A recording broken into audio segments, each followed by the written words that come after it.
News 18 Delhi. अब बात करते हैं बंगलुरु की, जहां अल अमीन एजुकेशनल सोसाइटी अपना फाउंडर्स डे मना रही है।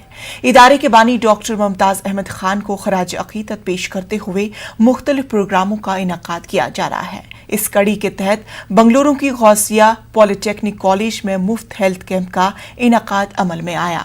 साथ ही 200 गरीब खानदानों में राशन किट्स तकसीम किए गए। अल अमीन एजुकेशनल सोसाइटी के चेयरमैन उमर इस्माइल खान ने कहा कि इंसानियत की खिदमत मुसलमानों का नस्बुल ऐन होना चाहिए। 3 शोबों में मुसलमानों को आगे आने की जरूरत है, वो है तालीम, सेहत और मायशी मैदान। शिफा हॉस्पिटल के साथ ये कैंप किया जा रहा है। इसमें आई टेस्टिंग कैंप है with free distribution of glasses, और दूसरे पूरे जो शोबे होते हैं मेडिकल के डिपार्टमेंट्स वो सब हैं, general medicine, orthopaedics, general physician जो भी होता है, ऑल डिपार्टमेंट्स आहिर गायनेकोलॉजी एक्सेट्रा देयर। तो इसमें जो है माशाल्लाह हमारा पहले से हमारे वालिद साहब की कोशिश थी कि एजुकेशन, हेल्थ और इकोनॉमिक अपलिफ्टमेंट, ये 3 शोबे में अब काम कर रहे थे।